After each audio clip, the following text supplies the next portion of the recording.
शहर एक अजीब खामोशी में डूबा हुआ था। यह खामोशी इतनी गहरी थी कि हर कदम की आहट, हर सांस की आवाज जैसे पूरे शहर में गूंज रही हो।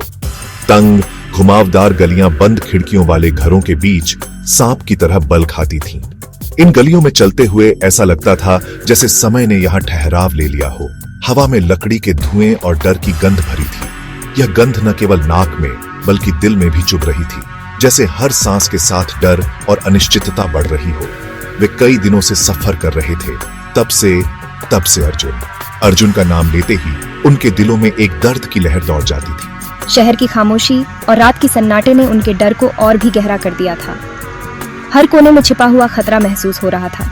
प्रिया उस ख्याल को पूरा नहीं कर पा रही थी। उसके मन में अनगिनत सवाल और चिंताएं उमड़ रही थी। उन्हें एक टूटते हुए हवेली में पनाह मिली, जो अब उनकी अस्थायी शरण स्थली बन गई थी, जिसका आंगन जंगली पौधों से भरा हुआ था।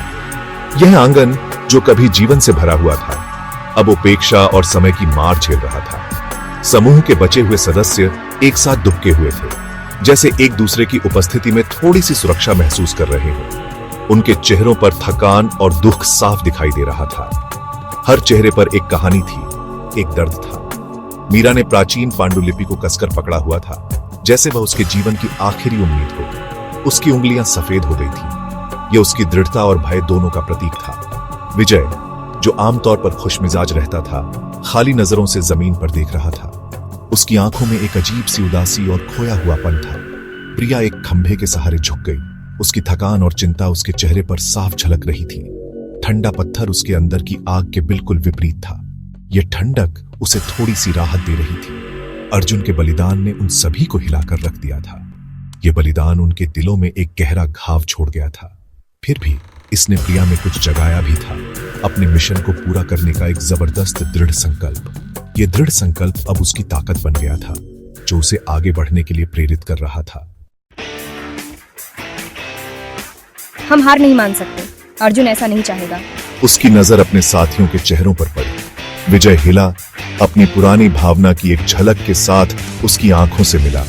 मीरा ने धीरे से सिर हिलाया। पांडुलिपि पर उसकी पकड़ मजबूत हो गई। प्रिया सही कह रही है। हम अर्जुन के उन सभी लोगों के कर्जदार हैं जिन्होंने दुहक सहा है। हमें ग्रहण को रोकना ही होगा। प्रिया एक कदम आगे बढ़ी, अपनी और उनकी निगाहों का भार महसूस करते हुए। यह अहंकार नहीं था जिसने उसे कमान संभालने के लिए प्रेरित किया। यह न्याय की, बदला लेने की, सदियों से चले आ रहे अंधेरे के शासन को समाप्त करने की तीव्र आवश्यकता थी। वह उनकी ढाल, उनका मार्गदर्शक, अंधेरे में उनका हथियार होगी, अर्जुन के लिए। मीरा की उंगलियां पांडुलिपि की धुंधली लिपि पर फिर रही थीं।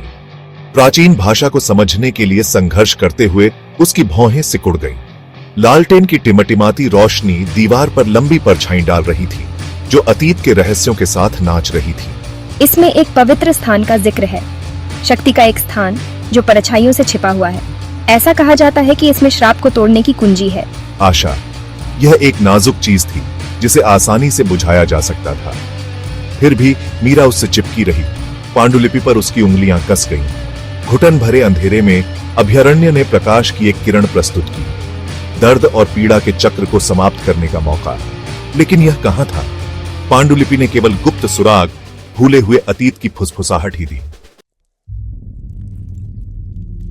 भाग 4, खंजर का बोझ। प्रिया ने अपने अंगूठे को खंजर के अलंकृत हत्थे पर फिराया। उसकी उंगलियों ने उस पर उकेरे गए जटिल डिजाइनों को महसूस किया, जैसे कि वे हर कहानी को पढ़ रही हों। यह छूने में ठंडा था, फिर भी एक बेचैन करने वाली गर्मी बिखेर रहा था। यह विरोधाभास उसे असहज कर रहा था, जैसे कि खंजर में कोई रहस्य छिपा हो। उसकी रीढ़ में एक कंपकंपी दौड़ गई। यह सिर्फ ठंड नहीं थी, बल्कि एक अजीब सी भावना थी जो उसे अंदर तक हिला रही थी। इस ब्लेड ने खून का स्वाद चखा था, अर्जुन का खून। वह दृश्य उसकी आंखों के सामने तैर गया। उस रात की याद, बलिदान, अर्जुन की आंखों में चुभता दर्द जब उसने खंजर उसके हाथ में थमाया। यह एक ऐसा घाव था जो कभी नहीं भरेगा। वह पल जब उसने अपने जीवन का सबसे बड़ा बलिदान दिया। उसने अपनी आंखें बंद कर लीं। अर्जुन की हिम्मत की याद से ताकत खींची। उसकी हिम्मत और विश्वास ने उसे आगे बढ़ने की शक्ति दी। उसे उस पर विश्वास था। उसने उसे अपने मिशन का भार सौंपा था। यह मिशन सिर्फ एक काम नहीं था, बल्कि एक जिम्मेदारी थी। वह उसे निराश नहीं करेगी। उसने अपने आप से वादा किया कि वह हर हाल में सफल होगी। खंजर उसके हाथ में भारी लग रहा था, आगे के काम की निरंतर याद दिलाता था। यह वजन सिर्फ धातु का नहीं था, बल्कि उन उम्मीदों और सपनों का था जो उससे जुड़े थे। यह सिर्फ एक हथियार नहीं, बल्कि एक प्रतीक था, एक ऐसा प्रतीक जो उनके संघर्ष और बलिदान की कहानी कहता था, उनकी आशा, उनकी अवज्ञा, उनके अटूट संकल्प का प्रतीक। यह खंजर उनके भविष्य की दिशा तय करेगा। भाग 5। रक्त चंद्रमा निकट आ रहा है। हवा प्रत्याशा से भर गई।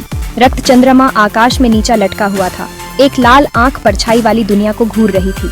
इसकी रोशनी हवेली में रिस गई, दीवारों को खून और परछाई के रंगों में रंग दिया। प्रिया इसे महसूस कर सकती थी। वातावरण में एक स्पष्ट बदलाव। परछाइयां एक प्राचीन द्वेषपूर्ण ऊर्जा के साथ तड़पती हुई, धड़कती हुई प्रतीत हो रही थीं। वे उसकी दृष्टि के किनारे पर दुबके हुए थे, देख रहे थे, प्रतीक्षा कर रहे थे। उनका पीछा किया गया था, शिकार किया गया था। परछाइयों की अनदेखी आंखों ने उनकी हरकत देखी, लेकिन आज रात शिकारी शिकार बन जाएंगे। आज रात वे अपना रुख अपनाएंगे। भाग 6। अतीत के दर्शन। मीरा हांफने लगी। उसकी आंखें डर और आकर्षण के मिश्रण से चौड़ी हो गईं। पांडुलिपि एक अलौकिक प्रकाश से चमक रही थी। उसके पन्नों के भीतर चित्र घूम रहे थे, अतीत के दर्शन, विशद और भयानक। उसने अभ्यारण्य को सुनहरी रोशनी में नहाते हुए देखा, शांति और SHLY का स्थान। लेकिन दृष्टि बदल गई, अंधेरा बढ़ता गया। अभ्यारण्य को डर की जगह में बदल दिया। उसने ग्रहण को देखा, आकाश में एक खुला हुआ मुंह सूरज को निगल रहा था। उसने परछाइयों को देखा, तड़पते हुए, बढ़ते हुए, उनके रूप बदलते और विकृत होते हुए। और उसने एक आकृति देखी जो अंधेरे में ढकी हुई थी। उनकी विशेषताएं परछाई में ढकी हुई थीं। आकृति ने हाथ उठाया और दुनिया अंधेरे में डूब गई। भाग 7। एक नया संकल्प। प्रिया ने खंजर पकड़ लिया। उसका दिल उसकी पसलियों से टकरा रहा था। उसके मन में एक ही विचार था, उसे अपने लोगों को बचाना था। यह खंजर अब सिर्फ एक हथियार नहीं था, यह उसकी उम्मीद और संकल्प का प्रतीक बन गया था। मीरा के दर्शन ने उनके सबसे बुरे डर की पुष्टि की थी। यह एक चेतावनी थी, एक संकेत कि समय तेजी से निकल रहा था। मीरा की आत्मा ने उन्हें सचेत किया था और अब उन्हें इस चेतावनी को नजरअंदाज नहीं करना था। परछाइयां असली थीं और वे आ रही थीं। वे हर कोने से घिर रहे थे, जैसे कि अंधकार ने उन्हें निगल लिया हो। लेकिन प्रिया ने अपने डर को काबू में रखा। उसे पता था कि उसे मजबूत रहना होगा, लेकिन इसने उन्हें आशा की एक किरण भी दी थी। अभ्यारण्य मौजूद था। यह एक सुरक्षित स्थान था, जहां वे अपनी योजना बना सकते थे और अपनी ताकत को पुनः प्राप्त कर सकते थे। यह उनकी आखिरी उम्मीद थी, और अगर वे इसे ढूंढ पाते तो वे इसे खत्म कर सकते थे। यह एक लंबी और कठिन यात्रा थी, लेकिन वे तैयार थे। उनके पास एक प्राचीन नक्शा था जो उन्हें सही दिशा दिखा सकता था। हमें जल्दी करनी होगी। प्रिया की आवाज धीमी गड़गड़ाहट थी। समय उनके खिलाफ था और हर पल कीमती था। उन्हें जल्द से जल्द अभ्यारण्य तक पहुंचना था। रक्त चंद्रमा अपने चरम पर है। परछाइयां अपने सबसे मजबूत रूप में होंगी। यह रात उनके लिए सबसे खतरनाक थी, लेकिन यह भी उनके लिए सबसे महत्वपूर्ण रात थी। उसने अपने साथियों की आंखों में देखा। हर एक उसके अपने गंभीर दृढ़ संकल्प को दर्शाता था। वे सभी जानते थे कि यह उनकी आखिरी लड़ाई हो सकती है, लेकिन वे पीछे नहीं हटेंगे। वे पस्त, चोटिल थे, लेकिन टूटे नहीं थे। हर चोट ने उन्हें और मजबूत बना दिया था। वे जानते थे कि उन्हें एक दूसरे का सहारा बनना होगा। वे बहुत दूर आ गए थे, बहुत कुछ खो चुके थे, लेकिन उनके पास अब भी एक दूसरे का साथ था, और यही उनकी सबसे बड़ी ताकत थी। वे नहीं डगमगाएंगे, अभी नहीं। उनके दिलों में एक नया संकल्प जाग उठा था, और वे किसी भी कीमत पर इसे पूरा करेंगे। प्रिया के दिल में एक नया संकल्प कठोर हो गया। वह अभ्यारण्य ढूंढेगी, वह अपने लोगों को बचाएगी, चाहे कुछ भी हो जाए। वह श्राप को समाप्त करेगी। ये उसकी नियति थी, और वह इसे पूरा करने के लिए तैयार थी।